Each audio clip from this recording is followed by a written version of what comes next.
Allô, monsieur Josué?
Oui, oui, exact. On peut commencer?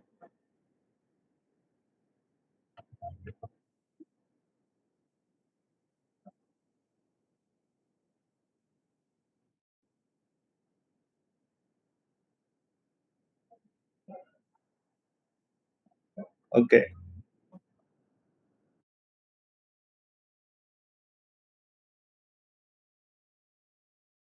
Bon, ça va.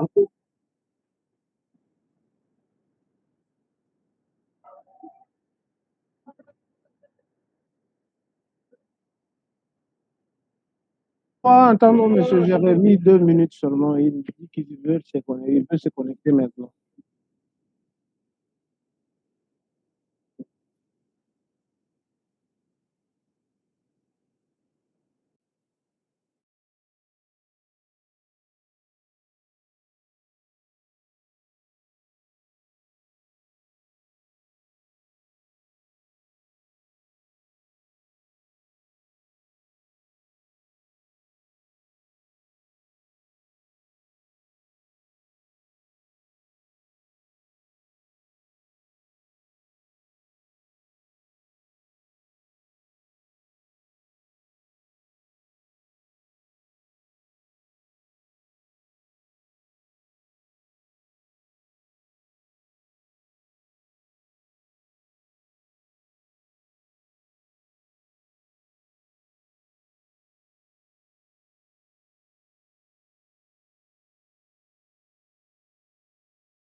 Bon après-midi à tous. Je pense que nous pouvons commencer.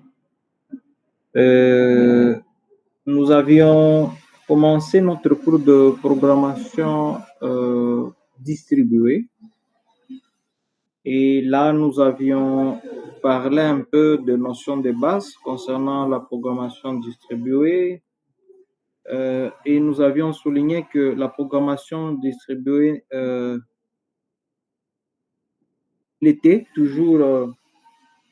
elle était toujours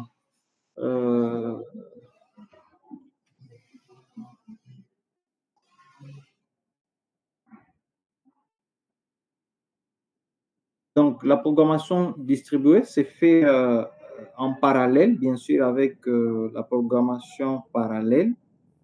Et nous avions donné une différence par rapport à la programmation distribuée et la programmation parallèle. Par après, nous avions souligné quelques concepts clés qu'on retrouve au niveau de la programmation distribuée, notamment le nœud, le processus, la communication, bien sûr, l'horloge, bien sûr, la réplication, et ainsi de suite. Et nous avions discuté de ça.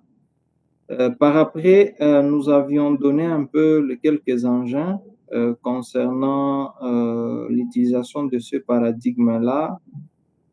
Nous avions parlé de la complexité de la programmation, nous avons parlé de la gestion de données, la scalabilité, en donnant un peu la différence entre la scalabilité horizontale et la scalabilité verticale.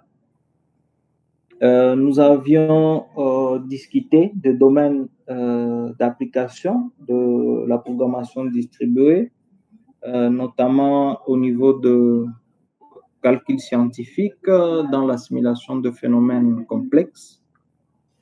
Nous avions parlé un peu de traitement de données massifs, big data, n'est-ce pas, qui sont à la base du machine learning aujourd'hui.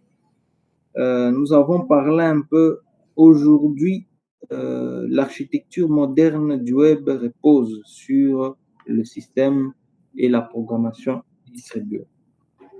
Nous avons donné un peu la ressemblance, n'est-ce pas, et la différence entre les deux paradigmes.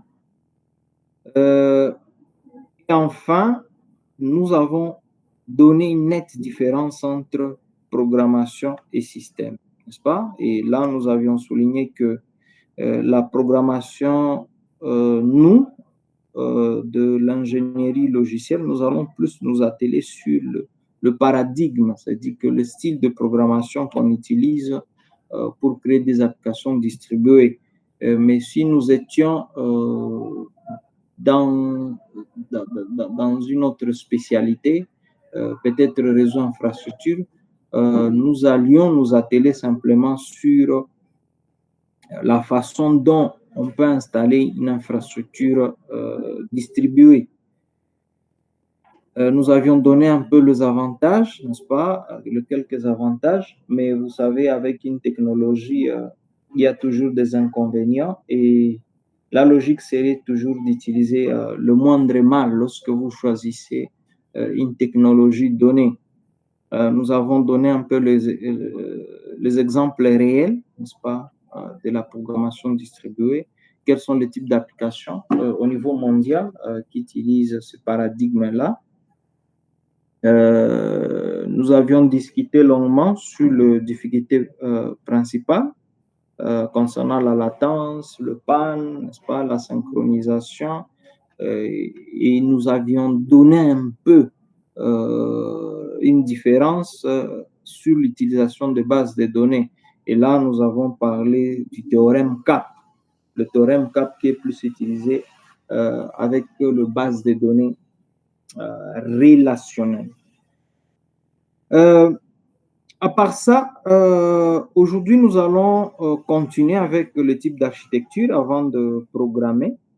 Donc, c'est là où nous allons commencer aujourd'hui. Donc, selon le type d'architecture distribuée, il en existe 4.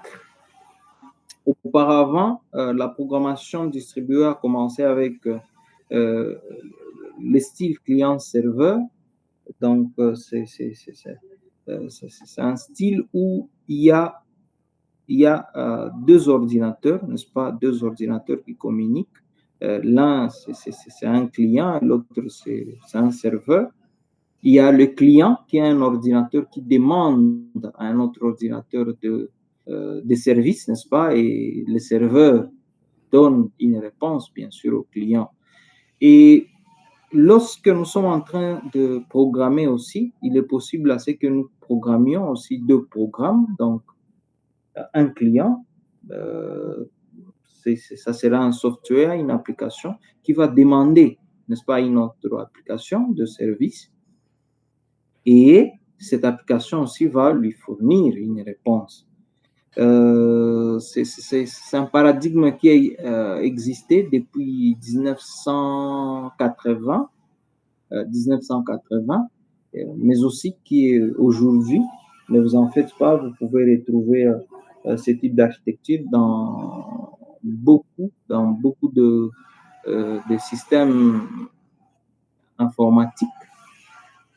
Mais aussi, nous allons juste vous rappeler, n'est-ce pas, comment ça fonctionne. Mais aussi, c'est avec ce type d'architecture qu'on a commencé le web que nous utilisons aujourd'hui.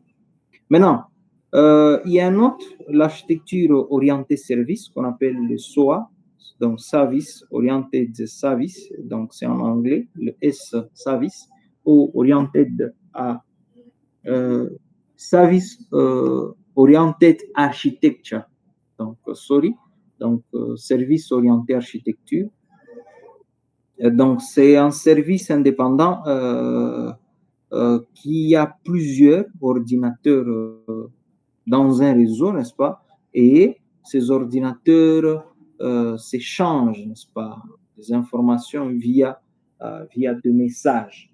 Et il a été couramment utilisé. Nous allons voir un peu ce type d'architecture, surtout pour des applications bancaires, ainsi de suite. Mais au fur et à mesure, cette architecture est en train de disparaître, n'est-ce pas, au profit de l'architecture que nous utilisons dans la programmation qu'on appelle le microservice, où c'est une version plus moderne, n'est-ce pas, plus moderne du SOA qui a amélioré les types de communication en remplaçant plus, n'est-ce pas, en remplaçant plus des API, n'est-ce pas, qu'on utilisait surtout dans le SOA, pour utiliser des API plus modernes, n'est-ce pas, en utilisant plus une architecture qu'on appelle le REST.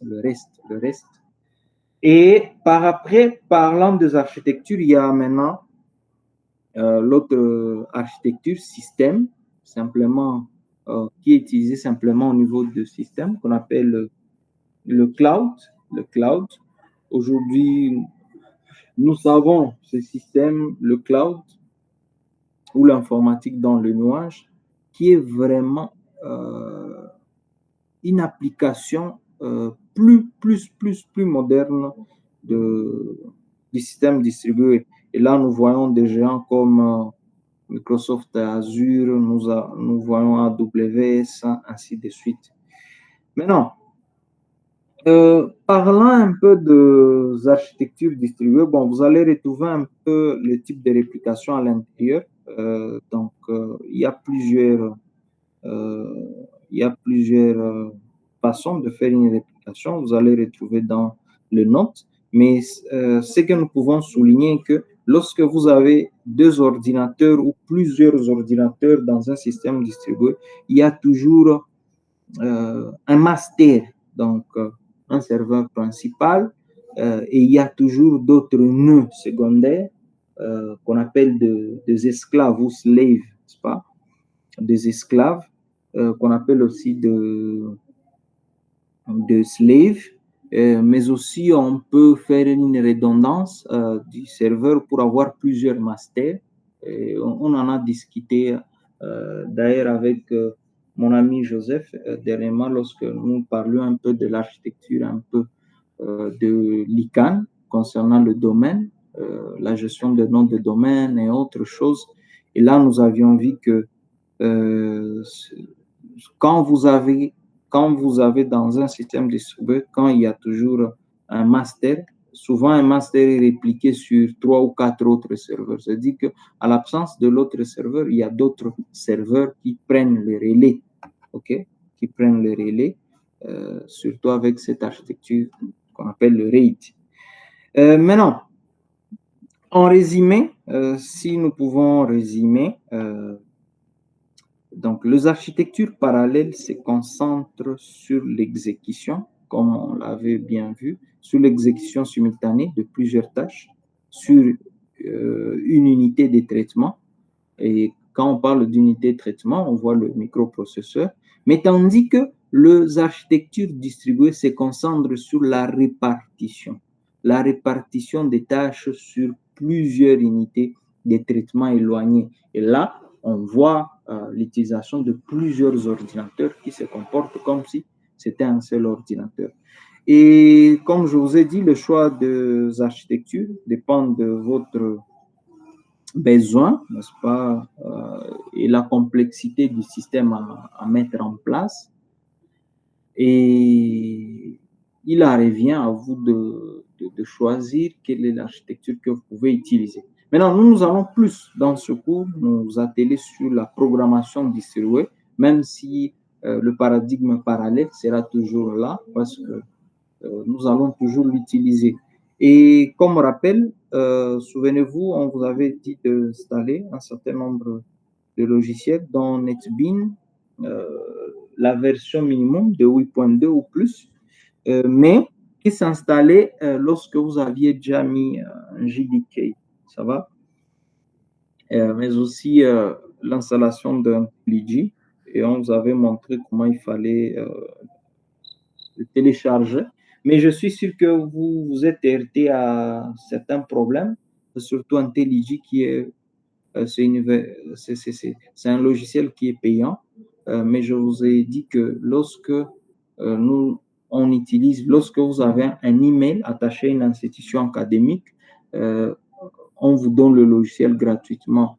Donc, il suffit simplement de s'y connecter donc avec un email attaché à une université.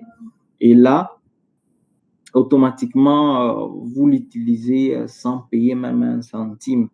Donc, vous savez que dans le monde de développement, mais aussi dans le monde informatique, il y a toujours ces deux camps. Le monde propriétaire est libre, ça va?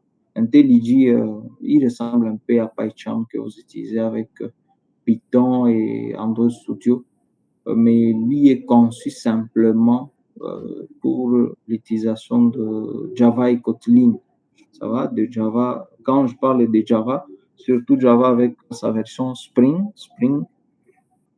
On vous avait dit d'installer MySQL que vous pouvez obtenir, soit vous l'installez directement, vous téléchargez, vous l'installez directement et vous accédez via le CLI, votre CLI, mais aussi vous pouvez télécharger ça, vous pouvez le télécharger avec des logiciels comme XAMPP, n'est-ce pas? XAMPP ou LAMP ou MAMP ou EasyPHP, mais aussi il y a des logiciels comme Laragon, n'est-ce pas? Donc, on peut l'avoir hein, dans plusieurs, soit seul ou soit dans certains logiciels.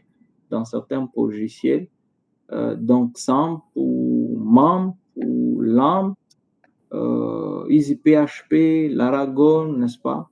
Mais plus XAMPP, c'est une version stable, n'est-ce pas? C'est une version stable qu'on utilise surtout pour avoir MySQL. Vous pouvez installer Mongo. Mongo est facile. Donc, il suffit simplement de faire suivant, et il s'installe, sauf une petite configuration que je vais vous montrer un peu plus tard, comment l'ajouter dans le CLI, mais aussi on peut accéder à cette SGBD via une interface qu'on appelle le Mongo Compass.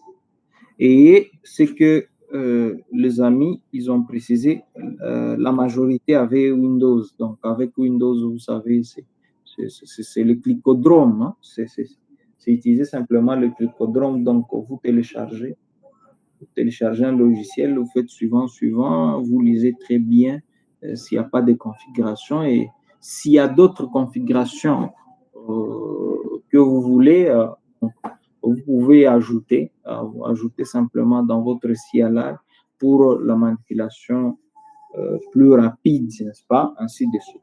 Maintenant, on va juste discuter ce deuxième chapitre qui est trop court avant de programmer. Hein, avant de programmer, donc nous allons juste parler un peu de ces architectures, montrer un peu le domaine d'application de ces architectures parallèles et distribuées. Donc, aujourd'hui, comme je vous ai dit, ils sont vraiment au cœur de problèmes plus complexes et surtout dans la gestion de grandes quantités de données. Nous voyons tout ce qui concerne le e-commerce, n'est-ce pas, avec l'utilisation des API, l'éducation, l'utilisation de logiciels de e-learning dans l'agriculture avec l'Internet des objets, les transports avec des capteurs et surtout le réseau. Il y a des réseaux complexes, n'est-ce pas, dans le transport, dans le healthcare, surtout dans l'utilisation de sensors. Il y a dans l'astronomie, hein, il y a ces données-là qui sont récoltées euh, avec des capteurs qu'on installe un peu partout, mais aussi par des satellites qui sont là et le, qui observent le système solaire, qui observent des galaxies, n'est-ce pas, et ils génèrent, n'est-ce pas, ce sont des systèmes qui génèrent de grandes quantités de données. Et on a besoin de plus en plus de ces architectures, soit parallèles et distribuées, pour le traitement, hein, n'est-ce pas, pour le traitement euh, massif, n'est-ce pas, de ces grandes quantités de données. Le jeu en ligne, ne vous en faites pas, il y a toujours de gens qui sont accros au jeu, hein, n'est-ce pas? Et aujourd'hui, nous voyons plus des gens qui se connectent bien sûr, et ils trouvent bien sûr d'autres joueurs en ligne et voilà, ils peuvent jouer. Il y a la finance, surtout avec le marché boursier, ainsi de suite. Il y a le data security, le social media, hein, que nous connaissons tous avec Facebook, TikTok, qu'en sais-je encore. Donc, chaque clic, chaque publication, n'est-ce pas, il y a toujours, n'est-ce pas, il y a toujours ces ordinateurs qui sont derrière, qui stockent, n'est-ce pas?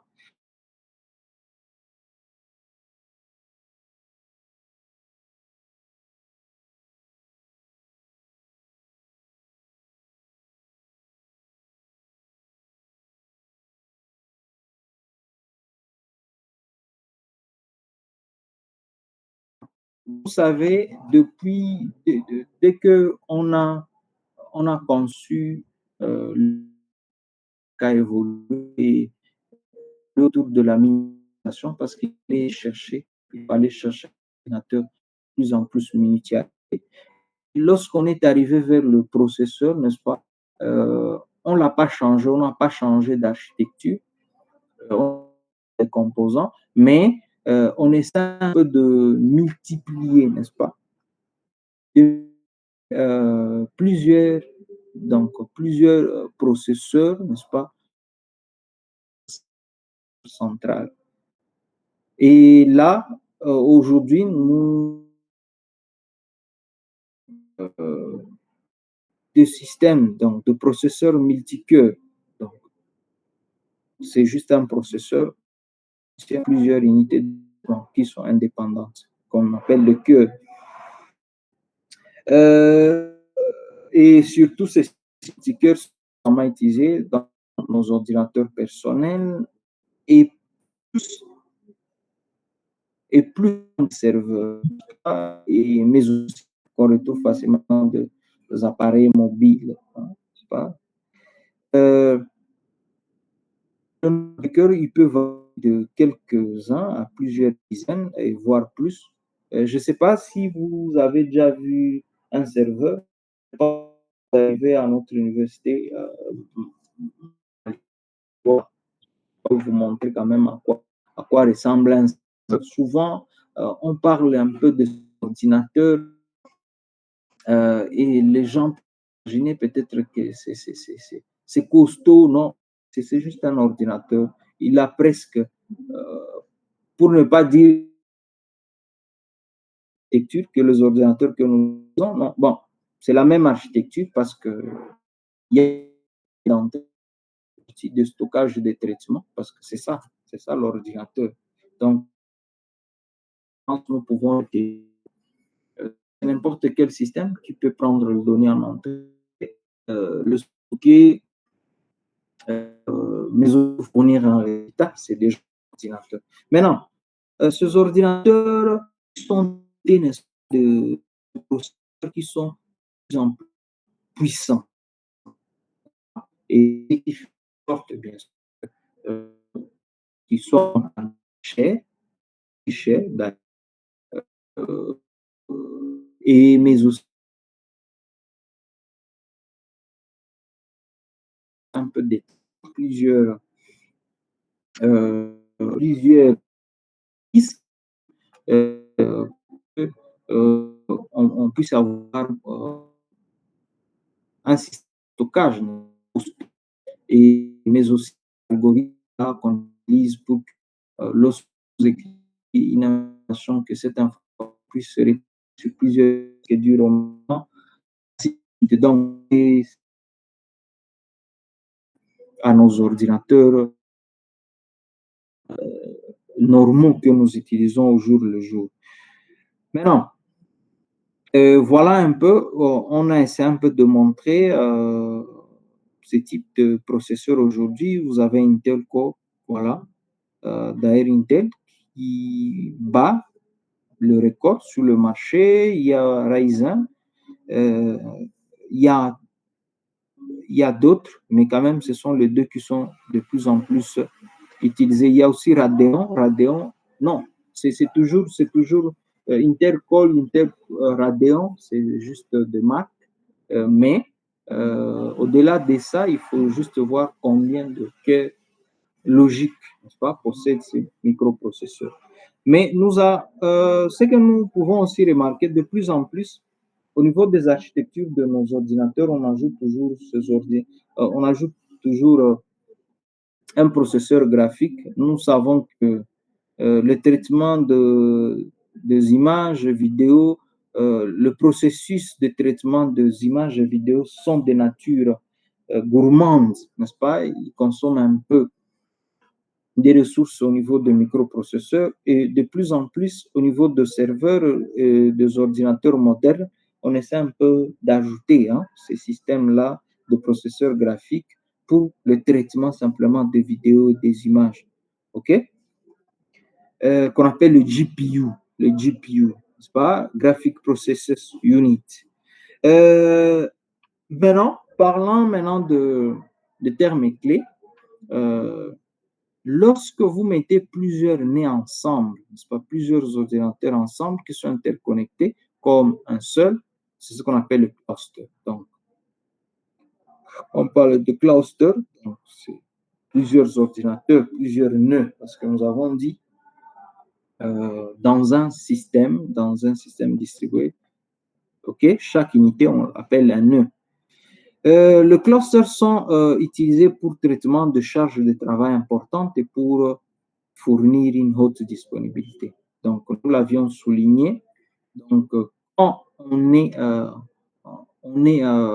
au bout, n'est-ce pas, au bout de la scalabilité verticale, n'est-ce pas, la scalabilité horizontale nous permet maintenant de mettre plusieurs ordinateurs ensemble qui se comportent comme si c'était un seul. Si on partait de là, on va prendre un peu de temps pour faire plusieurs programmes qui se comportent comme si c'était un seul programme. Bon, on verra, n'est-ce pas? On verra si on aura du temps pour vous montrer un peu comment nous pouvons mettre en place plusieurs, même cinq programmes. Mais chaque fois, lorsqu'on pose la question à ces euh, parce que quand on met ces programmes en cluster, donc on lance la requête, ces programmes coalisent leurs efforts pour répondre, n'est-ce pas, pour répondre euh, aux clients. On va voir la façon dont on va évoluer. Si vous adaptez mieux un peu en Java, on peut voir comment nous pouvons. Juste un exemple, c'est quelque chose pour comprendre. Donc, parce qu'il n'y a pas, il y a pas, il y a pas informatique sans ordinateur. Donc, il faut toujours que nous testions, n'est-ce pas, et que nous voyons comment l'architecture fonctionne. Maintenant, à part la clusterisation, il y a, voilà, j'avais montré cette image. Regardez un peu l'image de ces clusters. D'ailleurs, c'est un mini cluster qui est composé de 5000 ordinateurs connectés entre eux et qui forment un cluster. Voilà, ce sont des serveurs. Et aujourd'hui, un serveur pareil, vous ne pouvez pas trouver à moins de non, aujourd'hui quand même, le prix est abordable. Aujourd'hui, c'était facile de trouver un mini serveur à 1800, mais 1800 à partir de Nairobi, parce que là, je connais un peu, il y a, il y a euh, HP qui est représenté au niveau de cette ville. Et là, on a quand même les ordinateurs à un bon prix. Donc, de là, je connais un mini serveur à 1800. Bon, vous pouvez avoir peut-être aussi d'autres approches et avoir plus d'informations. Mais regardez un peu ces mini data centers, bien sûr, qui a 5 ordinateurs, 5000 ordinateurs qui sont connectés en cluster. Euh, à part ça, il y a des grilles, n'est-ce pas? Il y a des grilles, ce qu'on appelle des grilles.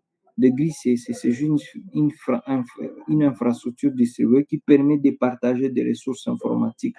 Et là, il y a des processeurs, on partage le stockage, le logiciel entre plusieurs organisations. Donc, c'est encore une version, n'est-ce pas? Une version plus améliorée d'un cluster.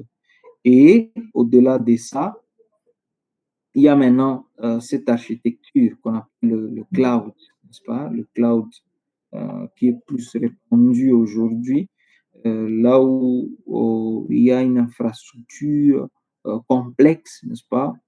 Qui vous fournit des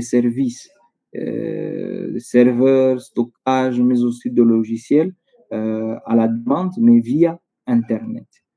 Le cloud computing permet facilement aux utilisateurs d'accéder à des ressources informatiques sans avoir à les gérer. Donc, vous n'avez même pas besoin de gérer l'infrastructure, vous payez juste votre caution. Et là, ça dépend de fournisseurs. Il y a d'autres, si ça concerne l'infrastructure, il y a une facture. Si ça concerne, par exemple, une base de données, je me rappelle euh, lorsque le cloud commençait, nous avons pris une base de données, on a mis ça sur le cloud, et là, on nous facturait par requête. Donc, on vous facture la manière dont votre application donc, consomme plus de ressources au niveau du microprocesseur. Donc, chaque requête, on essaie un peu d'évaluer, et là, on compte à la fin du mois, on vous envoie une facture pour payer. Donc, il y a plusieurs façons d'utiliser le cloud, soit en tant qu'infrastructure, en tant que plateforme, en tant que... il y a beaucoup en tant... Donc, vous utilisez leur logiciel et vous payez, vous utilisez leur infrastructure, c'est-à-dire qu'on vous donne un ordinateur, vous avez accès, vous installez tout ce que vous voulez, ainsi de suite. Maintenant, par le cloud, donc le cloud est beaucoup plus utilisé pour des applications web, stockage de données, exécuter des analyses de données et fournir d'autres services qui demandent plus, bien sûr, à ce que vous puissiez centraliser, n'est-ce pas, de ressources. Et là, voilà la manière dont on peut faire de redondance dans la centralisation. Donc, voilà un peu, si vous pouvez voir cette image, il y a un serveur web, on peut mettre un serveur physique, n'est-ce pas? On y met un serveur web, serveur d'application, serveur de base de données. Voilà maintenant la distribution, n'est-ce pas? Comment on fait? La distribution implique sur un serveur, il y a un serveur web. Sur un autre serveur, il y a le serveur d'application. Sur un autre serveur, il y a le serveur de base de données. Et c'est de là que naquit, bien sûr, le type d'architecture client-serveur, là où il y a deux couches, trois couches et multicouches. Et voilà maintenant la redondance, n'est-ce pas? La redondance où il y a un serveur web. Comme je vous ai dit, il y a toujours, pour assurer la haute disponibilité, donc à côté d'un serveur, il y a toujours notre serveur pour la réplication. Vous voyez, le serveur web 1 a toujours un autre serveur, OK, pour répliquer les données, le serveur d'application aussi, le serveur de données, et il y a d'autres techniques qu'on utilise pour la haute disponibilité. Nous avons parlé dernièrement de ces systèmes-là, de load balancing ou équilibrage de charges. Non. En résumé ici, si nous pouvons conclure, donc les architectures parallèles et distribuées sont essentielles aujourd'hui pour répondre aux besoins croissants. Et quel est ce besoin croissant? C'est la recherche des, la recherche des outils de plus en plus puissants, n'est-ce pas, en termes de traitement de données. Et là, le multicœur, le cluster, le grille sont au centre des architectures modernes qu'on utilise. Je ne sais pas s'il y a des questions avant que nous passions à la programmation, donc au troisième chapitre qui concerne la programmation distribuée avec le socket. Le socket.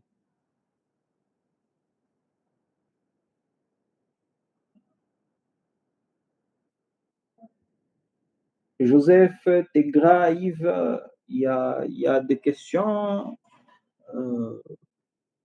avant que nous passions à la programmation distribuée avec Socket. Allô, monsieur Josué. Oui, Joseph. Oui, moi, c'est par rapport aux grilles. Hein. Par rapport aux grilles, vous avez dit, vous pouvez parler des grilles. Est-ce qu'il y a une autre explication par rapport à ça, à part les serveurs dont vous avez dit on peut répliquer? Oui. Puis, normalement, ça, c'est ma question pour mieux comprendre. Vous avez parlé de la réplication des serveurs. Vous mettez l'accent sur les grilles. Il y a aussi à dupliquer là-bas, à répliquer. Au fait, quand on parle de grilles cluster, hein, donc les grilles cluster, donc c'est le fait de mettre ensemble cluster premièrement, donc je mets plusieurs ordinateurs ensemble, n'est-ce pas, qui coalisent leur puissance de calcul, leur puissance de stockage, pour se comporter comme si c'était un seul ordinateur. Maintenant, pour assurer la haute disponibilité, nous savons que au niveau de système distribué, il arrive des moments où il y a un ordinateur, par exemple, c'est un serveur de base de données, ok, qui est au centre, n'est-ce pas, qui est au centre du système. Cet ordinateur est en panne et là, ça va paralyser, n'est-ce pas, tout un système. Maintenant, on utilise ce système-là, la redondance. Hein. la redondance pour faire la réplication des données. C'est-à-dire que lorsque vous avez besoin de ressources, c'est-à-dire que vous avez besoin, n'est-ce pas, de services, les données provenant d'une table au niveau d'un ordinateur. Oui. Si un ordinateur n'est pas disponible, n'est-ce pas, pour répondre, il y a directement le serveur redondant qui prend directement le relais. Je pense, dernièrement, on a parlé de ce système-là, Internet qui a été paralysé il y avait un problème avec le Cloudflare. Hein? Est-ce que vous avez lu un peu de tweets et autres messages Facebook qui parlaient un peu? Parce que ces fournisseurs, ils avaient un problème et ça a paralysé Internet. Donc, le système-là de redondance, il y a le système de redondance, il y a le load balancing que nous avions discuté dernièrement, qu'on utilise beaucoup plus pour la haute disponibilité. Et là, on l'utilise surtout au niveau de, bien sûr, ce sont dans le cluster. Mais le gris aussi, ce sont des clusters, mais ce sont des clusters, mais avec une petite différence, dans le sens où le gris, ce sont juste des clusters, mais qui sont étendus sur plusieurs sites géographiques. OK? Oui. Sur plusieurs sites géographiques. Et là, on peut donner l'exemple du système Internet, n'est-ce pas? Là, on utilise surtout des algorithmes, plusieurs algorithmes, à part le load balancing, pour rediriger, n'est-ce pas, des utilisateurs vers l'infrastructure, une infrastructure qui est plus proche, n'est-ce pas? Nous avions vu l'exemple avec quand on tape le .com avec Google, il vous redirige un peu sur le serveur qui est plus proche, mais aussi le serveur qui est plus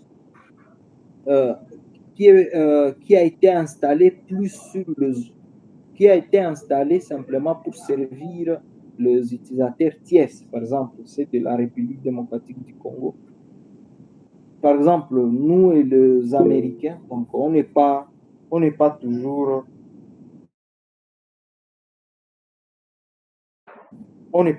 connecté sur le même serveur. Donc, il y a toujours une infrastructure plus proche, n'est-ce pas, qui répond toujours à nos demandes par rapport à une architecture normale de cloud. Ce sont des versions plus améliorées, n'est-ce pas, de cluster. Donc, c'est ça. Ce sont juste des clusters, mais il y a une petite différence, le fait que ce sont des infrastructures qui sont installées sur plusieurs sites géographiques, n'est-ce pas? Et là, avec ces algorithmes-là de load balancing, mais aussi ces algorithmes-là pour chaque fois détecter quelle est l'infrastructure qui se trouve plus proche de l'utilisateur, n'est-ce pas? Donc, c'est ça un peu la différence. Oui.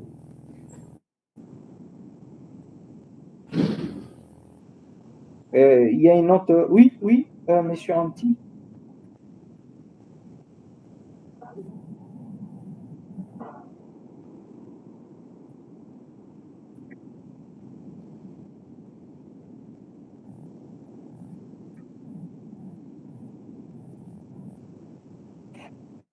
OK. Concernant la virtualisation et la distribution, c'est très possible. C'est vraiment très possible parce que la virtualisation, donc, comme on met un ordinateur, mais qui est virtuel, mais il y a toujours cette interface réseau-là. Hein? Cette interface réseau qui nous permet de connecter, n'est-ce pas, plusieurs ordinateurs, n'est-ce pas? Parce que quand il y a l'interface réseau, c'est dit qu'on peut prendre cet ordinateur virtuel, on le met dans le cluster. Mais le problème résiderait maintenant au niveau de comment comment ces machines virtuelles, bien sûr, utilisent maintenant le microprocesseur. Ça va?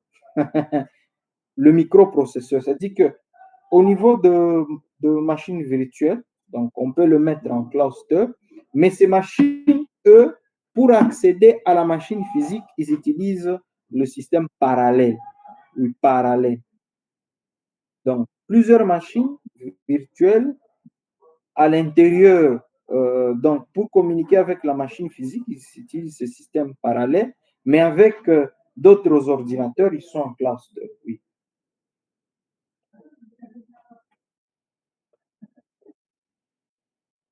Mais c'est.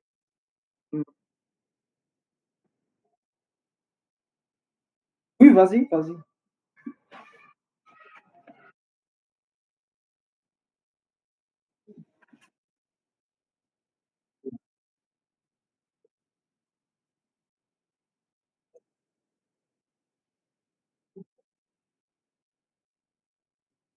Oui, oui, oui. Hmm.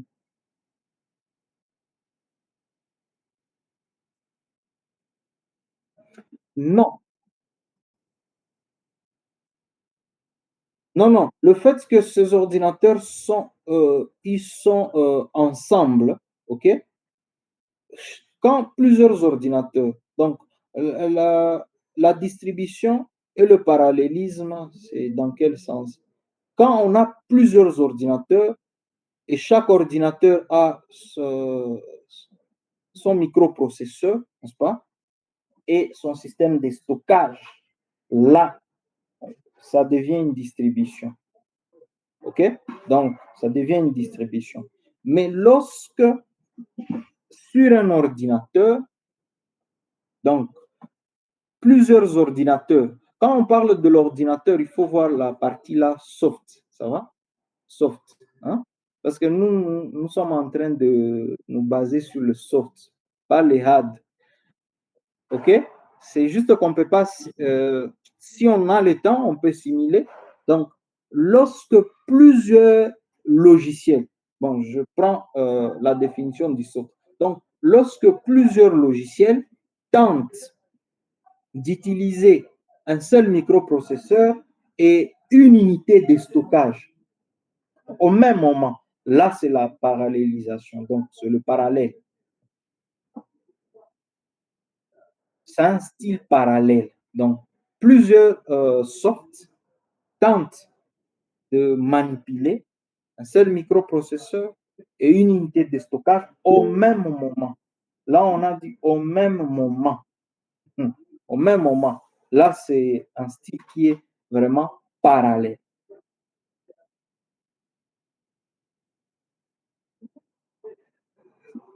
Oui, oui, oui, oui, ce qui est différent de quoi? De distribuer. Donc, centralisation. Non, donc, parlons un peu. Donc, au niveau de soft, hein, donc je vais essayer un peu de subdiviser les deux. Donc, parlons un peu de hard et soft. C'est juste qu'on n'a pas des ordinateurs. Bon, faisons ceci. J'essaie un peu de créer deux programmes et je vous montre un peu la différence. Ça va?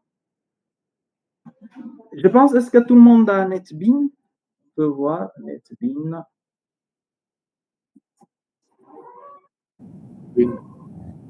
Avant.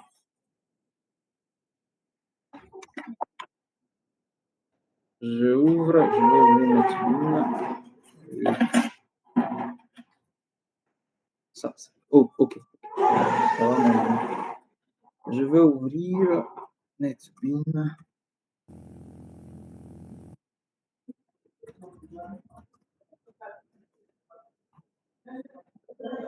Programmation parallèle.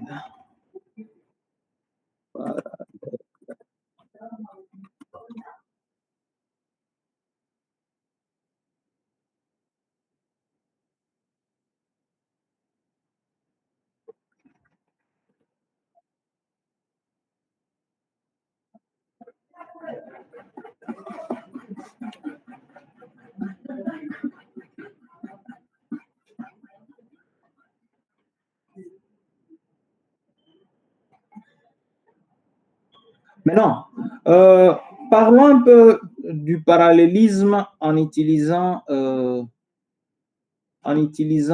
une classification de M. Flynn. Flynn, c'est un chercheur, américain qui a parlé des systèmes parallèles, n'est-ce pas? Et il a fait une classification de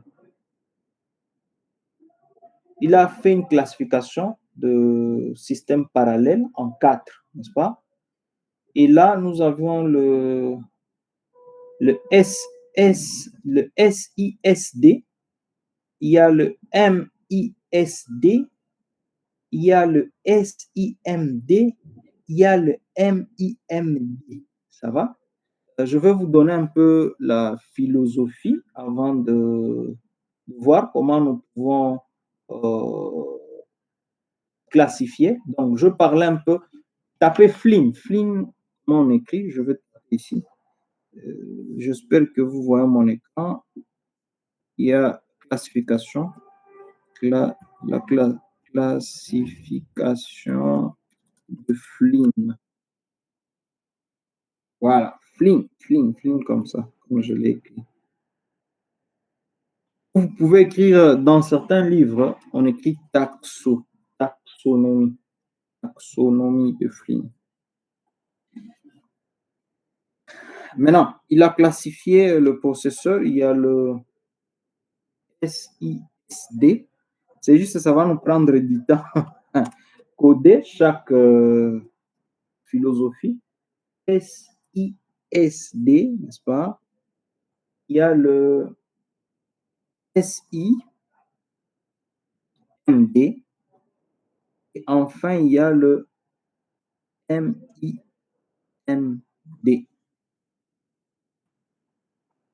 Maintenant, nous allons parler de chaque système.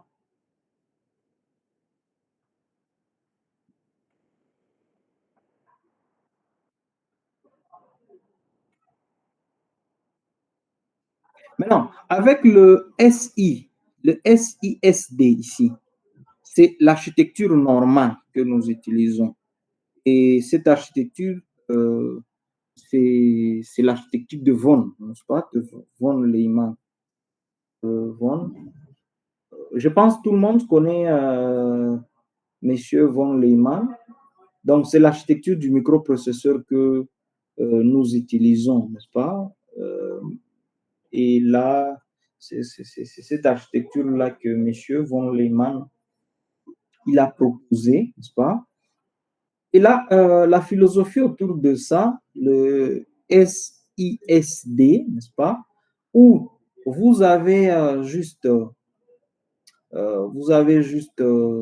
sorry, je suis en train de chercher ce paradigme SISD, c'est-à-dire que vous avez un microprocesseur, vous avez un microprocesseur et une unité de stockage. Donc, ici, SIS, donc le SISD, single, S veut dire single input stream, single data storage, c'est ça, ça doit être ça. Single input stream, single data storage.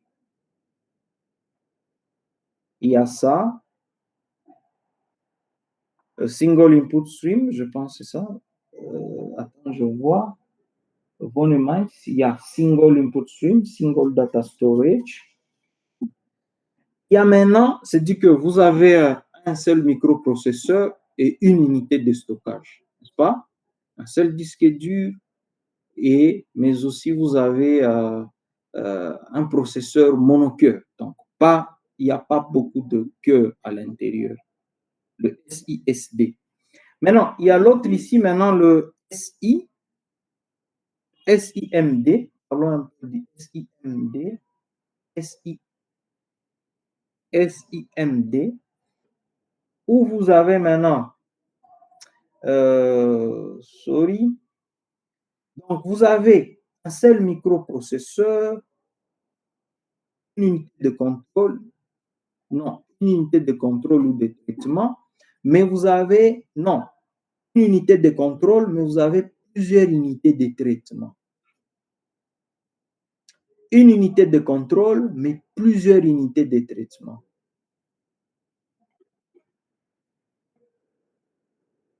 Et là, on peut prendre un paradigme. Je prends un exemple, mais là, nous allons utiliser de trade. Donc, vous avez une unité, n'est-ce pas, de contrôle, mais vous avez plusieurs microprocesseurs. Donc, c'est comme avoir un seul disque dur, mais plusieurs microprocesseurs.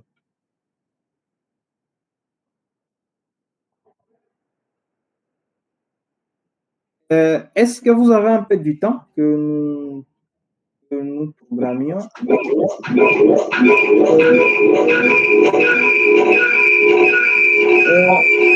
Monsieur Josué? Oui. Monsieur Josué, par rapport au SIMD, comme on a dit qu'il y a une unité de stockage et plusieurs microprocesseurs. Donc, on peut le Oui. prendre dans le cas du système que le banque utilise avec le end computing où il y a une seule unité de stockage et plusieurs processeurs, plusieurs machines qui utilisent la même unité de stockage. Ah, bon, pour le end computing, je peux juste me réserver parce que, vous savez, avec la Chine, hein, il y a beaucoup d'outils, il y a vraiment beaucoup d'outils. Souvent, on peut penser que dans un computing, que chaque machine est autonome en termes de microprocesseurs, mais vous vous rendez compte quand vous allez sur le serveur, vous vous rendez compte que le serveur, ça dit que chaque client utilise même les microprocesseurs du serveur. Donc, par là, j'ai un peu de recul, hein. J'ai un peu de recul concernant les équipements parce qu'avec le cloud, bon, surtout pour le cloud computing, ces équipements-là de virtualisation, il y a plusieurs vendeurs et il y a d'autres qui flattent, ils vous disent non, voilà, sur chaque unité, il y a un microprocesseur qui est indépendant du serveur, mais c'est faux. Quand vous ouvrez l'ordinateur central, vous trouvez que c'est juste vous utilisez un système de bureau à distance. On flatte. Donc là, ils sont en train de nous arnaquer. Oui, c'est juste du bureau à distance. Et là, vous constatez lorsque vous êtes en train de quoi, d'inspecter un peu votre processeur. Donc, quand vous inspectez, vous trouvez que tous les clients, ils sont en train d'utiliser votre serveur. Mais quand même, il y a d'autres end computing que vous achetez et vous trouvez que le processeur de votre serveur est très à l'aise. Il est très à l'aise, oui. Oui. Par exemple, je vais vous montrer les deux rapidement. Parce que vous m'avez toujours parlé de ça. Laisse-moi te montrer un truc. Mais ça va me prendre du temps à présenter. Je partage l'intégralité de l'écran. Par exemple, pour vous montrer ces équipements ici, l'écran entier de ces. Est-ce que vous voyez ici? Est-ce que vous voyez? Vous voyez un navigateur? Non, on voit votre navigateur. Oui, oui. Par exemple, ces équipements ici, la différence, hein, regardez un peu. Si tu utilises le N computing comme ça, computing, c'est un peu en vert, hein. Il est là. Cet équipement ici, c'est bon. Ça aussi pour la virtualisation. Parce qu'il y a un microprocesseur à l'intérieur. Et là, ça virtualise très bien. Vous avez un système très à l'aise. Bon, bien que souvent, ces gens, ils mettent à jour leur système d'exploitation. Et puis, après 2 ans, vous allez constater que votre équipement, n'y a pas de mise à jour et là, vous êtes obligé de jeter. Il y a ça, par exemple, c'est bon pour le 1, mais il y a d'autres, par exemple, cet équipement ici, je pense, Fin client. Fin client. Ça. Ouais, ça c'est pour le bébé. Ça, c'est chinois. Donc, quand vous utilisez ça, c'est-à-dire que c'est votre. Donc, là, on vous flatte, on vous dit, voilà, il y a un microprocesseur, mais en réalité, c'est votre serveur qui travaille. Oui, c'est votre serveur qui travaille. Donc, pour le hand computing, là, je m'abstiens parce que ça dépend de l'équipement et surtout du protocole que vous utilisez pour la configuration. Mais là, quand je parle de SISD, MISD, SIMD, MIMD, on peut matérialiser ça avec le soft, soft pour voir comment on peut mettre plusieurs processeurs, on peut virtualiser. On peut utiliser des systèmes qu'on appelle de thread, thread et virtualiser la présence des processeurs. OK? Virtualiser la présence des processeurs. Vous pouvez, parce que ça peut prendre du temps, vous pouvez lire un peu cet ouvrage. J'ai pris beaucoup de temps pour faire des recherches sur le système parallèle. Vous pouvez écrire programmation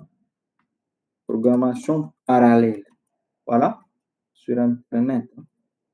Vous allez trouver, et si il y a une petite différence, vous allez me dire, et puis on voit. Vous voyez, quand je tape programmation parallèle, je prends les premiers ici. Vous pouvez même ajouter, parce qu'il y a toujours, vous pouvez ajouter mon nom ici, à côté. Vous allez voir ça, oui. C'est le plus récent.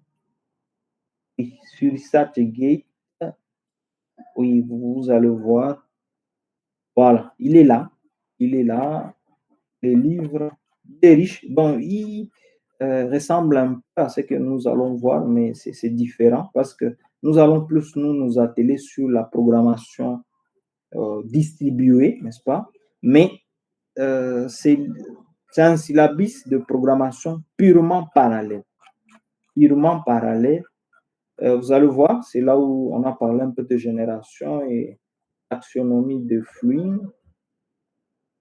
Taxonomie de fluide, c'est ici. Voilà. OK? Il est là.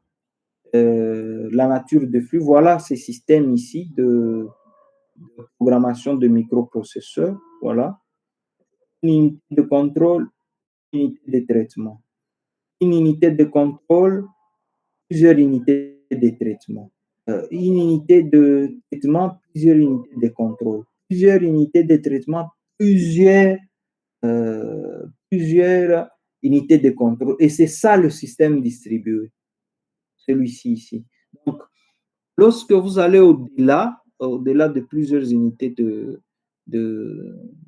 traitement, plusieurs unités de contrôle, là, c'est purement distribué. Et voilà, on a essayé un peu de matérialiser ça avec des exercices, mais c'est en Java et ce que vous avez comme explication de code. Voilà. Mais quand même, j'aurai un peu de temps si on finit vite pour vous simuler un peu comment ça marche. Vous pouvez retrouver ces livres en ligne. Il faut télécharger, il faut pas télécharger et envoyer dans le groupe. C'est à ce que chacun télécharge. Donc, et si vous regardez un peu, cette année, c'est le livre le plus téléchargé. J'essaie un peu de voir les statistiques. C'est plus le marocain qui voilà, c'est plus le marocain voilà, qui télécharge ça. Il a 11 938 reads. Yeah. 11 000. Permettez, monsieur Josué. Oui, mon ami. Les livres en question, c'est programmation parallèle distribuée. Oui, c'est programmation parallèle et distribuée. Oui. Là, il faut ajouter votre nom. Oui, il faut ajouter. C'est le mien. Oui. Bon, ça va. Vous allez télécharger. C'est un peu devoir. Hein. Et là, je vais vous simuler quelque chose parce que nous avons aussi beaucoup à faire. Si on commençait à simuler le parallélisme, ça va nous prendre un peu plus de temps.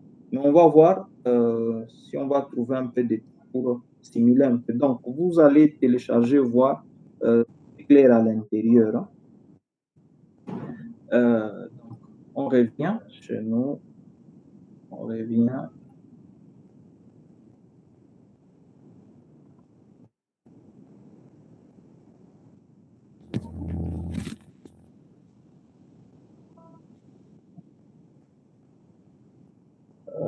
C'est où? Maintenant, donc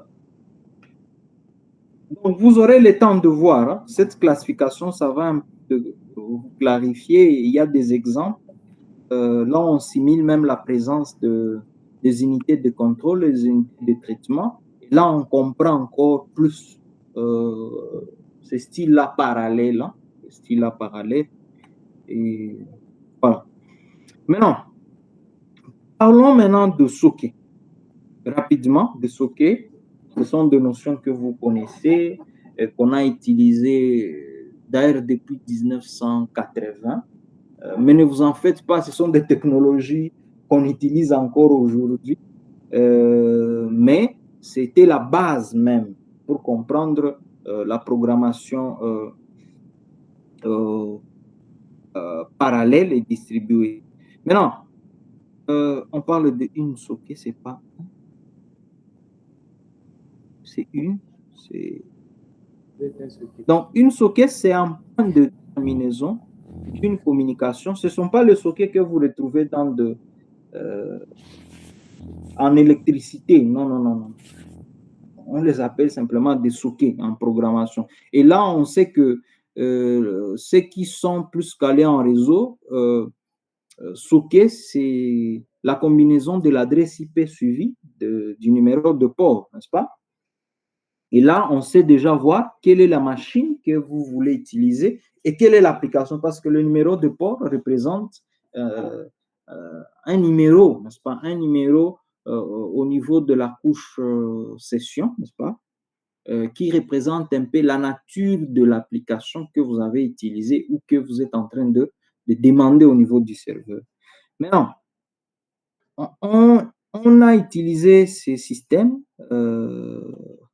depuis 1980 pour l'échange des informations entre un client et un serveur, bien sûr en utilisant soit le protocole TCP ou le IDP, ça dépend de votre couche transport, n'est-ce pas? C'est au niveau de la couche 4 de votre modèle, n'est-ce pas? De votre modèle de communication. Comment fonctionne ce socket? Rapidement, donc il y a toujours deux ordinateurs, on peut partir de deux. Il y a toujours un client, n'est-ce pas? Un client et un serveur. Le client, c'est un bind, le bind, qui a toujours l'adresse IP et les numéros de port. Il y a aussi derrière maintenant un serveur, n'est-ce pas? Qui est là juste pour accepter, n'est-ce pas, les demandes des clients qui se connectent, n'est-ce pas, sur ces numéros de port. Le client, comme je vous ai dit, il a comme caractéristique, donc il est là pour demander des services, n'est-ce pas, au serveur, et le serveur, il fournit, n'est-ce pas, des réponses aux clients. Et il y a ces schémas ici, voilà, il y a, je donne le 2, sauf ici, où il y a un client qui demande, n'est-ce pas, et ces points ici de connexion, ce qu'on appelle socket, il accepte, il y a échange, voilà, et les deux machines peuvent échanger. Voilà un peu la simulation, gauche à droite, n'est-ce pas, de ces systèmes-là de socket. domaine d'application, le socket là était plus utilisé parce que la première architecture du web, c'était basé sur des sockets, mais aujourd'hui, il existe des applications jusqu'aujourd'hui qui utilisent ce système de sockets, surtout de jeux dans le réseau, la communication en temps réel, c'est surtout basé sur le socket. Le transfert des fichiers, le serveur HTTP et le serveur FTP, ils utilisent des sockets. Le système distribué et microservices que nous allons voir, parce que nous avons voulu introduire ces systèmes parce que c'est la base même du système distribué microservices.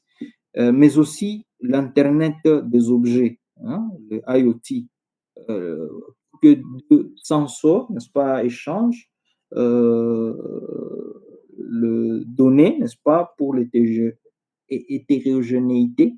Il faut ces systèmes-là de sockets. Maintenant, nous pouvons matérialiser ça avec du Java. Normalement, c'est pourquoi je vous ai demandé de faire un peu du NetBeans pour que nous puissions rentrer à l'ancienne pour que vous compreniez ce mécanisme-là de communication. Et là, nous allons utiliser un certain nombre de classes, hein, n'est-ce pas, qui existent quand vous installez votre JDK. Nous allons utiliser au niveau du socket TCP. Et là, nous avons montré un peu comment on peut utiliser le socket avec le protocole TCP que nous choisissons au niveau de la couche transport, mais aussi on peut changer aussi le TCP, on utilise le IDP. Et vous connaissez un peu la différence, nous avons parlé un peu de la différence entre le TCP et le IDP. Nous allons utiliser maintenant la classe socket, la classe Seva Socket init address, inet address pour nous permettre socket, créer un client, n'est-ce pas? Chaque fois manipuler un programme client, n'est-ce pas? Et Seva Socket pour créer un programme serveur, ça va? Et inet address maintenant pour que nous puissions manipuler notre carte et réseau, parce qu'au centre, pour que les deux ordinateurs communiquent, n'est-ce pas? Nous avons besoin toujours d'un réseau. Maintenant, prenons un exemple simple. Exemple simple. Bon, cet exemple ici, je peux chercher quelque chose de plus simple.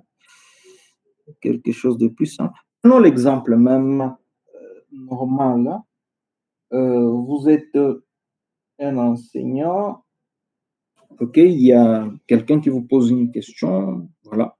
Il y a un étudiant, il vous pose une question, non, voilà, monsieur, quel est le double de 5, n'est-ce pas? Et vous répondez, ah, le double de 5, c'est 10.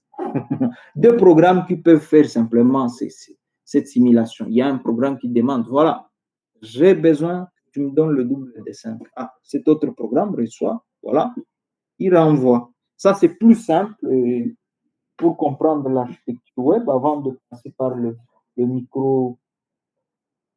microservice. Donc, on va ouvrir NetBeans rapidement. Ça ne va pas me prendre du temps. Je vais arrêter de partager pour partager NetBeans.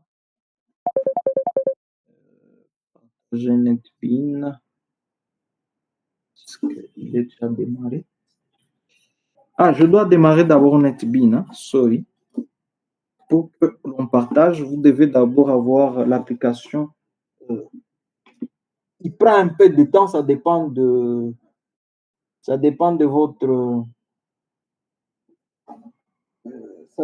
votre microprocesseur, bien sûr.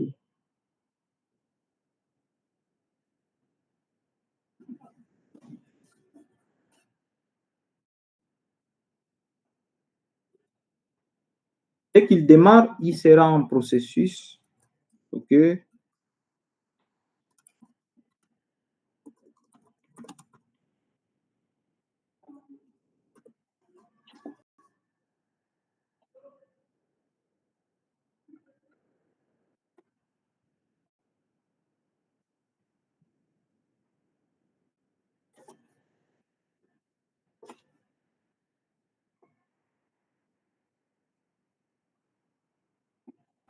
Il démarre, n'est-ce pas?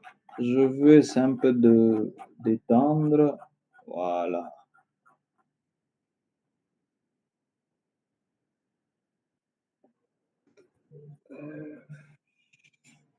Je prends. OK. Voilà.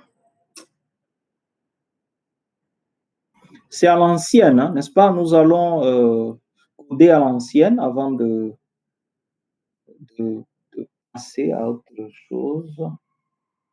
Et vous rappeler un peu quelques notions de base parce que Spring, aïe aïe aïe, faut-il faire quoi?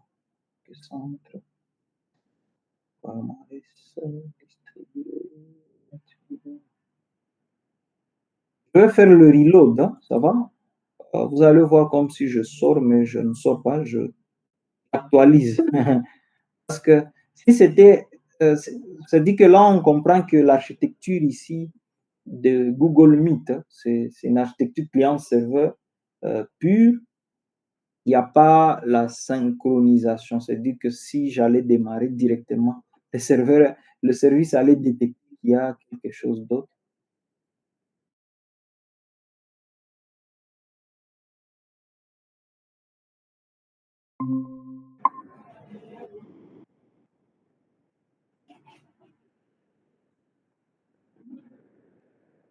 Bon, vous avez constaté, il n'y avait pas réactivité. Et là, il fallait que je redémarre. S'il y avait réactivité, voilà, il est là. Mais pour des systèmes réactifs, donc, il allait directement détecter. Hein. Voilà, GNetBeans, souvent, je ferme, je l'utilise juste pour quelques tests, voilà. Même si c'est vieux, mais voilà, sa version. Voilà, je fais juste quelque chose de simple pour que vous compreniez le socket, voilà. Je fais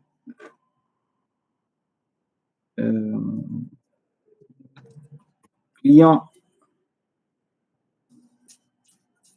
test, voilà. Je fais client test, je coche. Vous êtes en train de voir, hein? Il n'y a pas moyen d'ajouter le client. Je suis allé plus vite. Bon, ça dépend. Je ne sais pas si vous êtes familier. Oui, New Project. Je crée juste un petit projet console juste pour tester le socket. Je fais Next. Je fais client test. Voilà.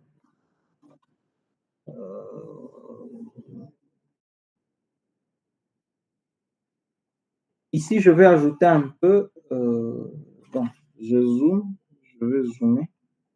Ici, je pense ça ira. Mais regardez un peu son architecture, voilà, l'architecture plus simple, mais qui a évolué parce qu'ici, on utilise le système de référence. Hein? Aujourd'hui, on n'utilise plus le référence. On va utiliser juste un moteur de dépendance qui va chaque fois aller chercher, hein? Aller chercher pour nous les dépendances, et ainsi de suite. C'est à l'ancienne, n'est-ce pas? C'est un peu à l'ancienne, mais toujours il y a des mises à jour parce que même les serveurs web aujourd'hui, ce sont des sockets, purement des sockets. Maintenant, comme je dis, c'est juste un système où il y a un enseignant, il va poser la question. Non, il y a un élève, il va poser à son enseignant quel est le double de 5. Voilà, le programme, il vient, il répond. Donc, je vais commencer par un try catch. Donc, je vais mettre dans try catch. Vous écrivez simplement try et il va amener la structure normale. Je renvoie l'architecture des erreurs avec le stack trace. Si vous ne voyez pas, vous allez me dire, j'ajoute la police. OK?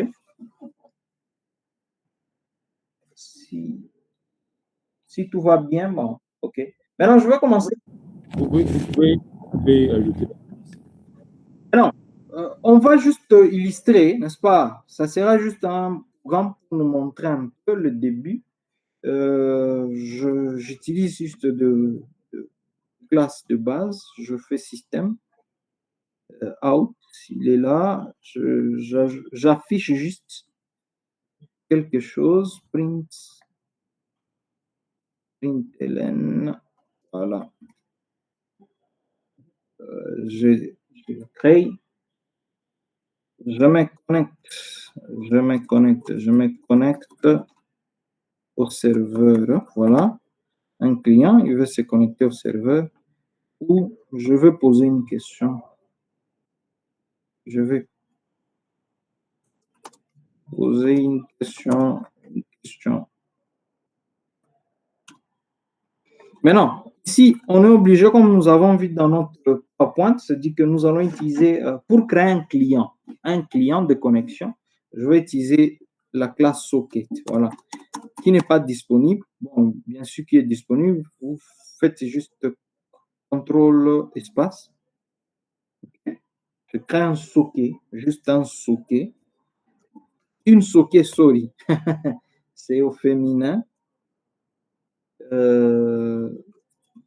Quand je parle une, on fait référence à une API, ok? C'est une API. C'est pourquoi on utilise socket. D'ailleurs, c'est là où nous allons commencer, API.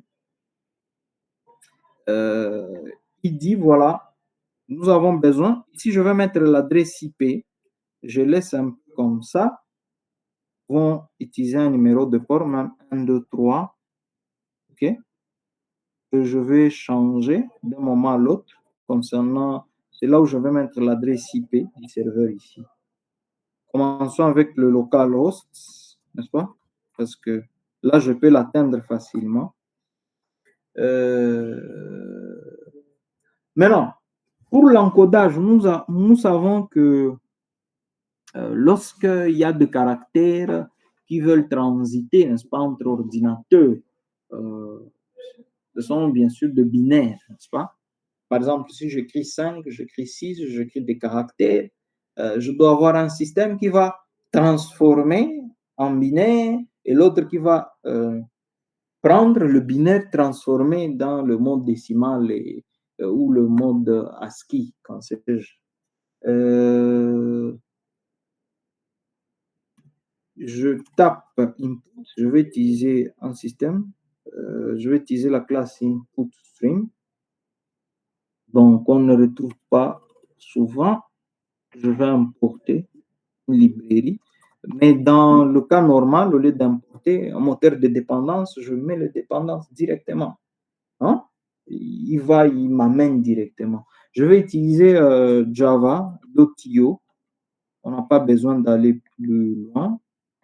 Il y a juste une API ici qui fait le boulot. Il a plusieurs classes. Je mets maintenant input stream.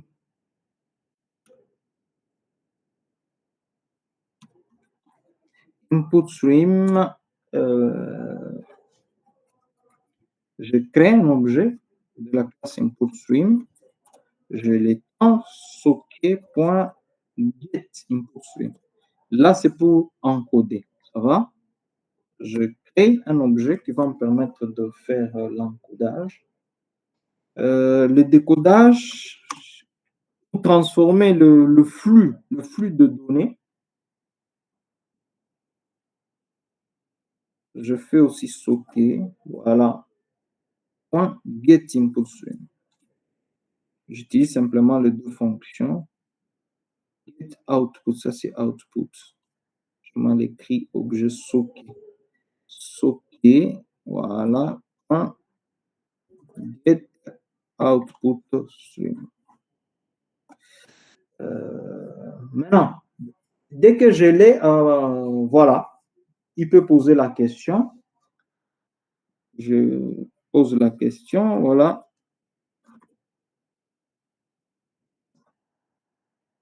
Print. Pourquoi c'est lui qui vient chaque fois? Ah, ok. Quel est le double? Quel est le double? Double des 5. Voilà, il pose la question. OK, pour simuler ça. Je récupère, je vais mettre ça dans une variable. Je peux utiliser un scanner comme on n'a pas un outil pour prendre ça. J'appelle scanner, je prends égal scanner. Je vous êtes en train de vous rappeler. J'utilise l'argument input in system.in. Voilà. Maintenant, je peux récupérer ça comme j'ai un scanner. Je mets dans une question. Je mets scanner. Next. Next. Je prends ce qu'il a mis à l'intérieur. Maintenant, dès que je l'ai, je peux l'envoyer maintenant via le socket.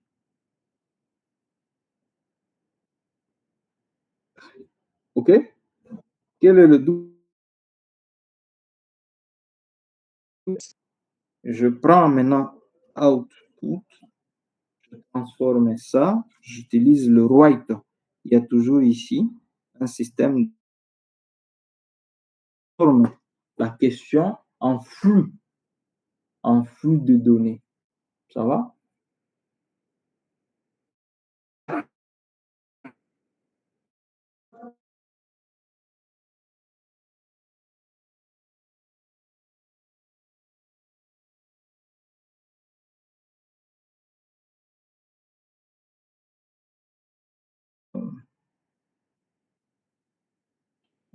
Int réponse.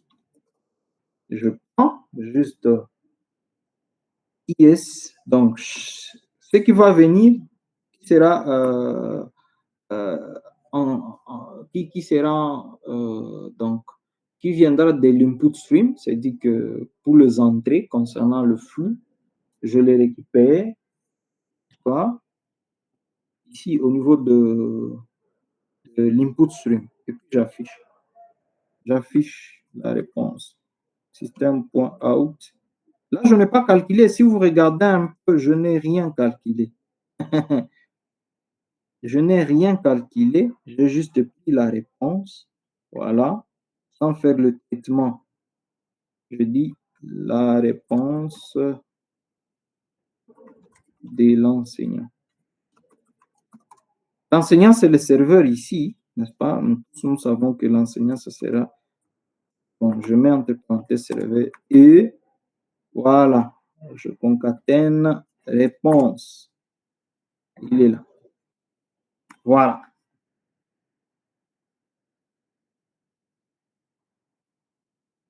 Une, deux, trois, quatre, cinq, six, sept. Bon, je peux créer maintenant le client. Les clients. Non, le serveur. Ici, c'est un client. Je zoome, hein, je pense, vous voyez.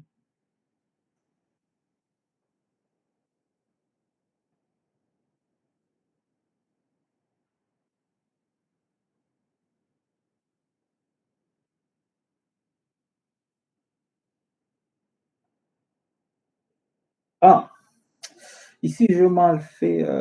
Bon. Ah non, je mal fait. Je mal fait. Ici, quel est le double de 5? Hein?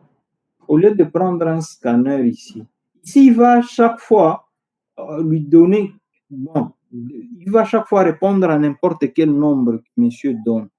Parce que là, si c'est 5, j'allais mettre directement question, je mets 5 et puis ça va directement. Donner un nombre, ici, je veux mettre donner un nombre, alors là, donner un nombre de votre choix. Parce que là, il va changer même que ça soit simple, que ça soit dynamique. Voilà.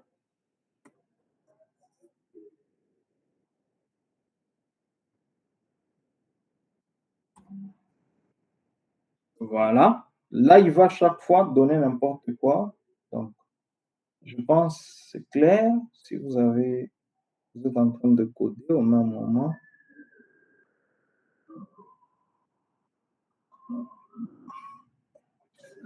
Ah, je suis allé au-delà du zoom.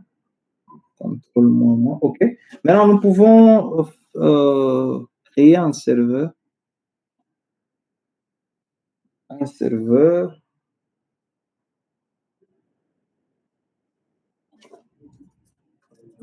Serveur test. Ah, qu'est-ce que je fais? File, new project. Ah, je vais prendre Java. Normal, voilà. Serveur test. Voilà. Je fais finish.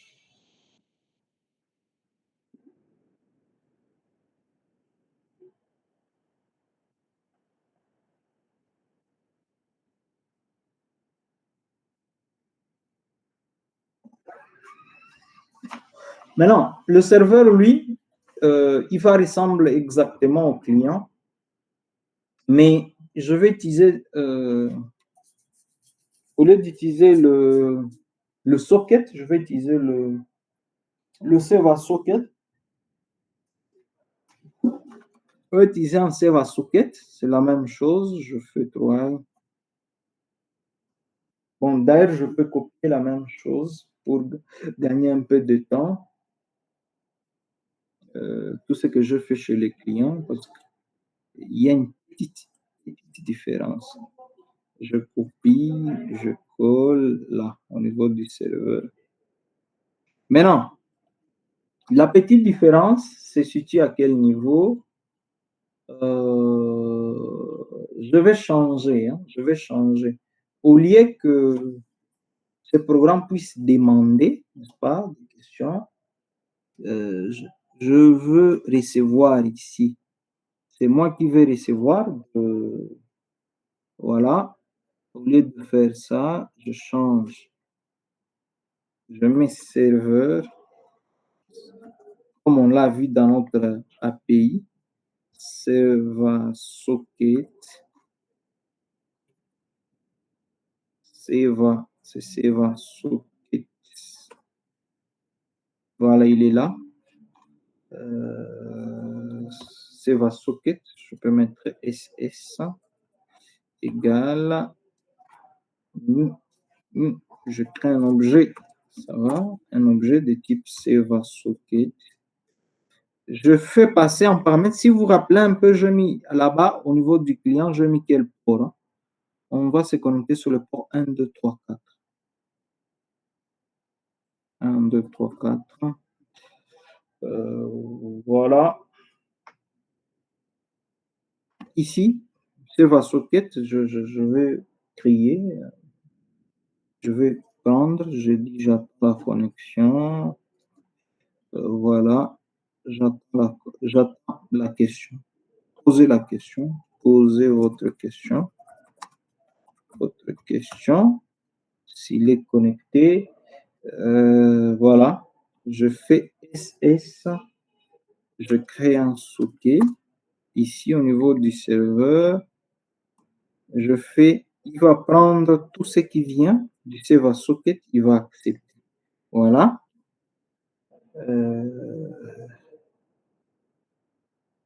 OK. OK. Je prends tout ce qui est vers socket. Bon, je crée alors ici socket. Voilà. Get input stream. Voilà. Get output stream. Voilà. Ici, très bien. Je n'ai pas besoin d'un scanner. Parce que lui, il est là pour traiter. Il n'y a pas des unités d'entrée ici.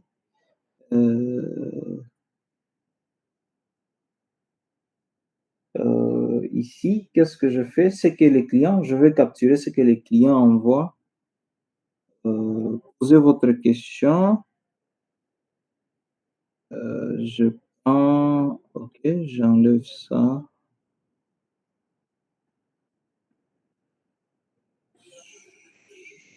Ok. Maintenant, qu'est-ce que je fais ici? Je veux prendre le nombre.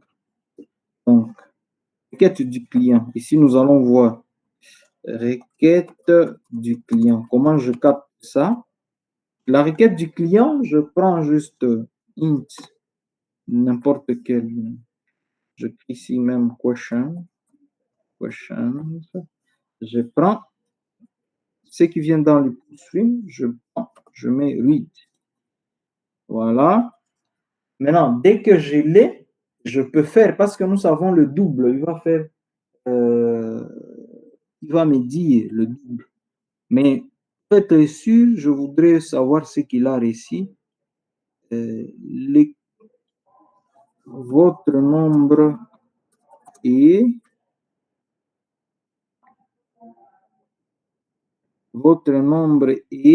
je mets question. Voilà. Maintenant, qu'est-ce qu'il va faire le serveur? Traitement. Voilà, c'est fait le traitement. Traitement. Je fais juste int réponse sera égal à question fois 2, parce que c'est ça. Les doubles, nous savons déjà la requête. Question multipliée par 2. Voilà. Maintenant, il peut envoyer la réponse, n'est-ce pas? On ne sait pas c'est quoi. Voilà. Il a fait les traitements. Envoie, n'est-ce pas? Je prends os.write rs. C'est bien.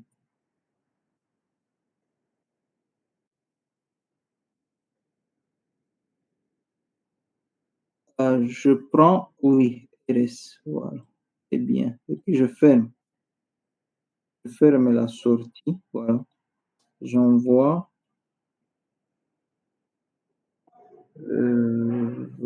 C'est tout. C'est ça le rôle. Je ferme ça, j'enlève. Je ferme maintenant. socket.close. Socket, je ferme. Close. Je ferme directement la connexion. Voilà un peu le serveur, différemment du client. Mais comme je n'ai pas des ordinateurs même virtuels ici, donc vous comprenez un peu le loopback hein, ici. Ici, quand je parle localhost. Oui, localhost, on se comprend pourquoi le localhost. Donc, chaque fois que je vais renvoyer la requête va chercher le même programme sur le même ordinateur. Mais là, si il était possible que je partage 2 ordinateurs sur un réseau, vous allez voir comment il va transiter vers cette adresse IP, chercher ces numéros de port. Bon, bien sûr, là, il faut ouvrir le firewall parce que sur Windows, il y a toujours ce firewall. Si vous n'avez pas autorisé l'entrée vers le port, il va bloquer. Maintenant, je commence par le serveur et puis le client après. Vous allez voir comment c'est mis. Je commence run. Est-ce que ça, oui, oui. Même si je suis sur le réseau, je suis sûr que ça va. Voilà. Et il y a l'enseignant qui dit posez votre question. Voilà. Il attend la question. Je vais vers le client. Je viens, je démarre aussi. Je vais poser une question. Donnez un nombre de votre choix, n'est-ce pas? Là, si vous regardez sur le serveur, sur le serveur, il dit aussi donner un nombre de votre choix. Quand je mets ici donner un nombre au niveau du client, je mets prénom 5. OK? Prénom 5. Quand je fais entrer, la réponse de l'enseignant est, ouais, 10. C'est pas moi qui l'ai calculé. Si vous regardez ici au niveau du serveur, exactement, le serveur, votre nombre est 5. Et fait un traitement, il envoie au niveau du client et qui donne 10 là-bas. Si je reprends un peu, laisse-moi, parce que je fermais le socket.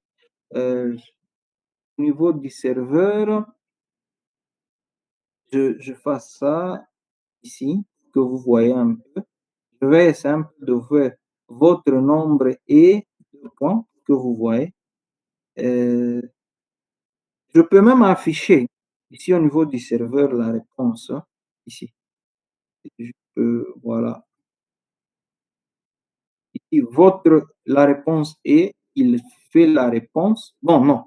Laissons pour ne pas voir la réponse. On laisse ça au traitement au microprocesseur. Voilà, je simule encore. Voilà, je fais run. Voilà, posez la question. OK, il demande. Il y a maintenant quelqu'un. Je viens maintenant. Je viens ici, je simule. OK. Ah, donnez un nombre de votre choix. Donc, c'est comme quelqu'un, il veut. Cette fois-ci, je mets 18. Ça va? Je ne sais pas. Il va donner quoi comme réponse? Je valide. Ah, la réponse de l'enseignant, serveur est 36. Si je reviens vers le serveur, exactement le serveur l'a réussi. Vous avez vu comment il a piqué ça sur les réseaux directement et puis il traite, il envoie.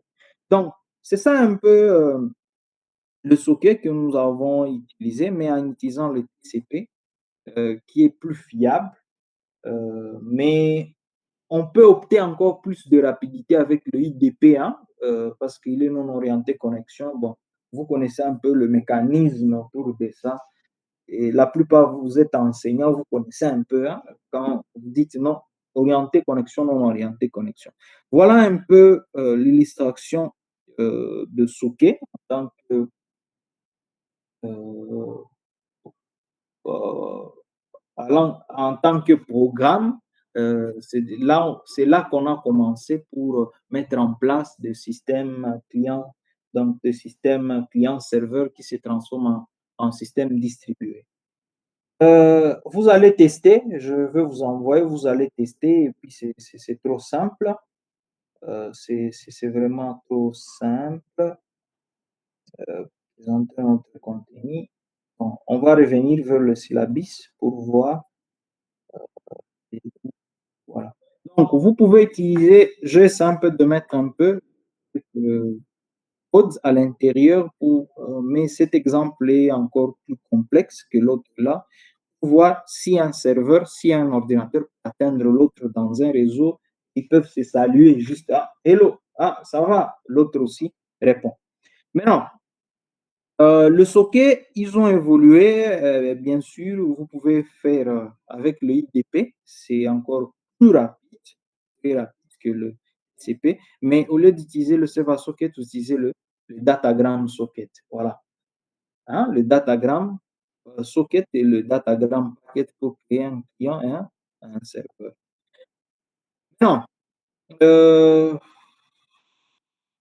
vous allez voir le résultat et cas pratique. Maintenant, le socket, ils ont existé, ils sont à la base de la création des serveurs web aujourd'hui, comme Apache, comme IIS, n'est-ce pas, et d'autres programmes sur le réseau qui fonctionnent avec cette architecture de socket. Mais avec les applications modernes d'aujourd'hui, on observe de plus en plus la disparition de ces systèmes-là de communication au profit, n'est-ce pas, des autres types d'applications, n'est-ce pas? Euh, je pense que c'est au premier chapitre. Voilà, nous avons parlé de client-serveur pur, ici, socket, n'est-ce pas? On a amélioré maintenant pour donner naissance aux architectures orientées services, n'est-ce pas? Donc, de ces sockets, ils ont évolué, on a montré d'autres types de couches, n'est-ce pas? Où entre un serveur et un client, il y avait d'autres couches. On a parlé des systèmes de 2 tiers, 3 tiers, multi-tiers, n'est-ce pas? Qui ont donné naissance aux architectures orientées services. Maintenant, dans une architecture orientée service, j'ai sauté ça, mais j'aimerais d'abord que nous débattions autour de la programmation orientée service avant de chuter vers le microservice. C'est le chapitre qui suit, et là où nous allons développer des systèmes qu'on appelle des API, n'est-ce pas? Des API. Mais je voudrais d'abord donner un peu d'éclaircissement par rapport au système, au système orienté service. Donc, la disparition de sockets, bon, ils n'ont pas disparu complètement, mais l'abandon de ce paradigme d'utilisation de ce socket, ils ont disparu, n'est-ce pas, au profit de la programmation orientée service, n'est-ce pas, qu'on appelle le SOA, hein, SOA, cette architecture ici, qui est une approche où une application est composée de services, maintenant des services qui sont indépendants, et chacun, il offre une fonction métier précise, accessible bien sûr via ces systèmes-là de communication, donc via le réseau. Et là naquit maintenant le terme, n'est-ce pas, qu'on appelle le web service. C'est juste une interface, n'est-ce pas? Au lieu de créer une classe, vous allez créer ce qu'on appelle une interface. Et vous connaissez bien, n'est-ce pas, la différence entre une interface et une classe normale, voire même une classe abstraite. Maintenant, le fait de créer maintenant des services, ce sont des services qui sont réutilisables, qui sont aussi, au lieu d'utiliser le TCP, n'est-ce pas?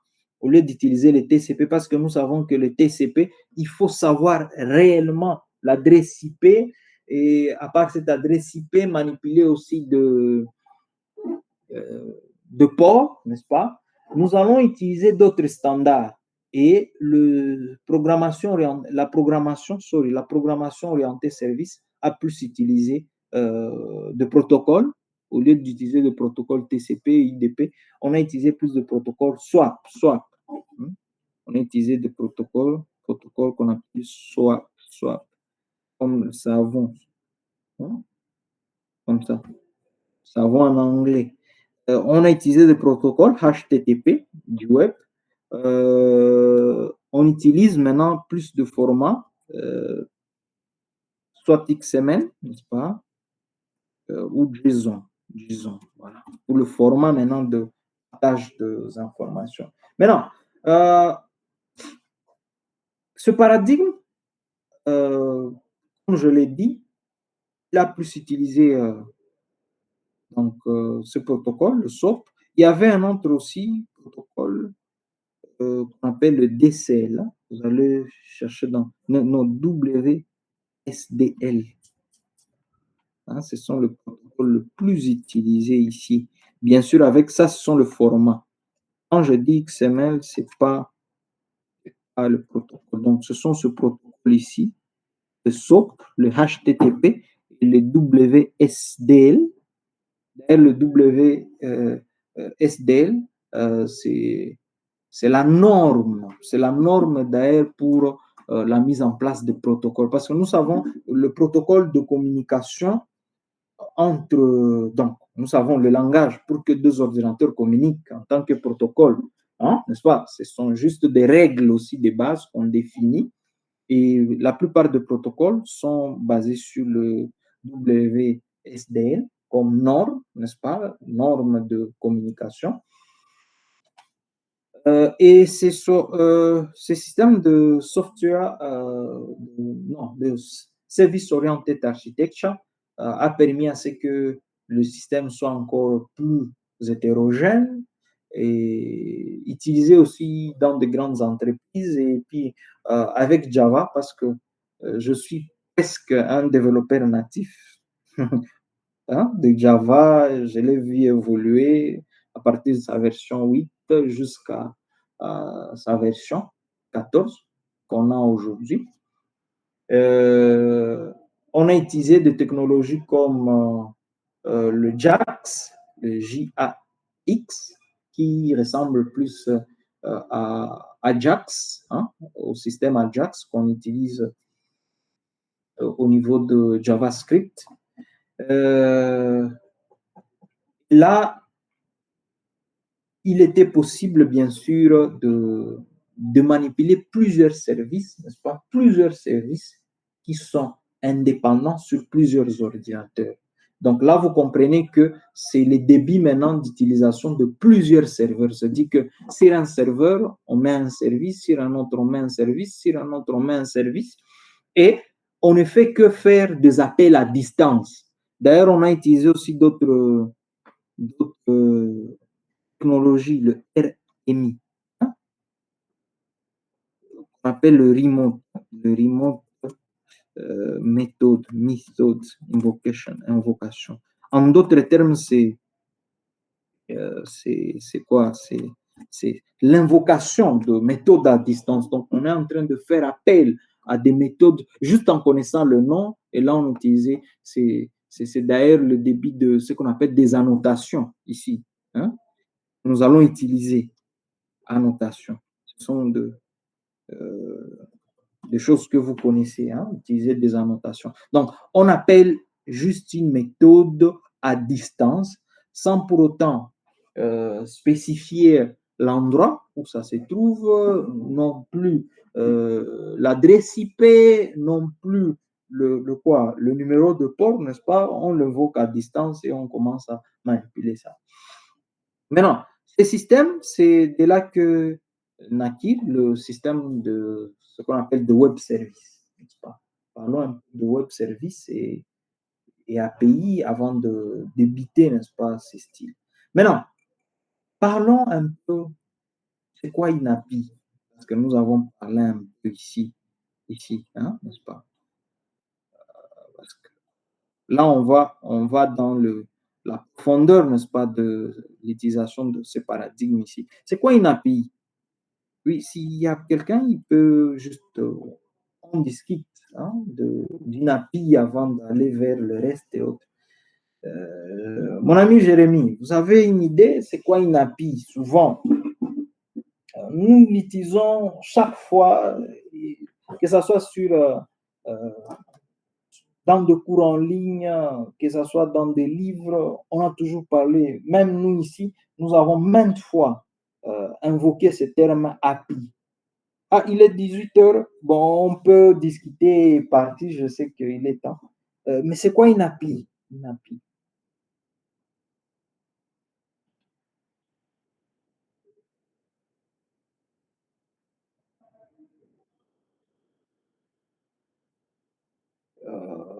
Tegras, mon ami, Tegras, et bienvenue. Je ne sais pas si vous l'avez bien encadré, notre nouveau. Tegras, c'est quoi une API? Merci beaucoup, monsieur.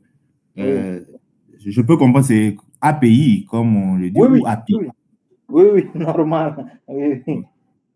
Une API, bon, pour moi, c'est un intermédiaire qui permet à deux applications de communiquer, si je peux dire ainsi. Oui, très bien. C'est vraiment parfait et très clair, n'est-ce pas? API, en tant qu'acronyme de Application Programming Interface ou interface de programmation des applications, si on traduisait littéralement en français, qui est juste en programmation un ensemble de règles, n'est-ce pas? Et là, ce sont des fonctions. Là, nous voyons des classes à l'intérieur, il y a des fonctions, mais ce sont plus pas des classes normales, mais des interfaces. Hein. Nous savons dans la programmation, dans le software engineering, la pure différence entre une classe abstraite, n'est-ce pas, et une interface, mais qui va permettre à des applications, n'est-ce pas, de communiquer entre elles. Donc, il y a une application A, une application B, il faut qu'il y ait communication. Maintenant, cet intermédiaire, comme l'a souligné notre ami, va nous permettre à ce que des applications communiquent. Maintenant, on peut donner l'exemple l'exemple banal, très simple, si vous êtes un jour allé dans un restaurant public, quelque part, voilà, dans un restaurant, il y a toujours un menu. Il y a toujours un menu. Et ces menus-là, nous, en programmation, on peut considérer ça comme une API, n'est-ce pas? Un menu, là où vous voyez tout ce qu'il y a comme menu, tout ce que le restaurant offre. Et vous, en tant que client, qu'est-ce que vous allez faire s'il y a quelqu'un, il y a juste quelqu'un qui est en train de passer, vous pouvez lui passer une commande, n'est-ce pas? Vous dites, non, voilà, je veux ça et ça. Et cette commande-là, c'est ce qu'on appelle une requête. Et là, vous passez une commande, vous ne savez pas ce qu'il y a d'invisible quelque part, parce que quand vous êtes dans un restaurant, vous passez une commande, ça dit qu'il y a une cuisine quelque part. Et ces systèmes internes invisibles, parce que quand je parle d'API, nous allons grimper vers un web service pour être simple de mettre le point sur les i et pour que nous voyons comment nous allons évoluer. Maintenant, quand vous passez une requête en tant que client, n'est-ce pas, on va vous amener votre commande, le plat là qui contient la recette que vous avez demandé. C'est ça la réponse, ouais. Ce système-là, vous faites une demande, il y a une cuisine, un système interne de l'autre côté qui va traiter, il va essayer un peu de répondre à votre demande. Il y a le monsieur qui va amener. Ça. On peut prendre l'exemple, c'est ça, une API normale, n'est-ce pas? Si je peux donner cet exemple banal, c'est de la même façon que se passe la communication entre deux systèmes. Maintenant, il y a une petite différence maintenant, parce que deux fois, nous parlons d'API et d'autre part, nous parlons aussi de web service. Oui, si notre ami peut nous donner maintenant, dire c'est quoi un web service, hein? Parce qu'il utilise des termes plus simples. Oui. Maintenant, c'est quoi un web service quand on parle de web service? Un web service, bon, dans des termes, bon, selon ma compréhension, c'est pratiquement un système qui envoie des requêtes, si je peux dire ainsi. Bon, même chose, ça dit qu'un système, vous envoyez des requêtes et voilà, vous attendez des réponses. Mais le fait que nous utilisons abusivement API à la place de web service à la place d'API, il faut retenir que un web service, c'est une API aussi. C'est une API. Mais une API qui est spéciale parce que l'accessibilité, n'est-ce pas, de l'autre système, c'est fait à travers le réseau. Donc, on peut avoir une API. Donc, quand on a une API, donc l'ensemble de ces interfaces-là, on peut accéder sur un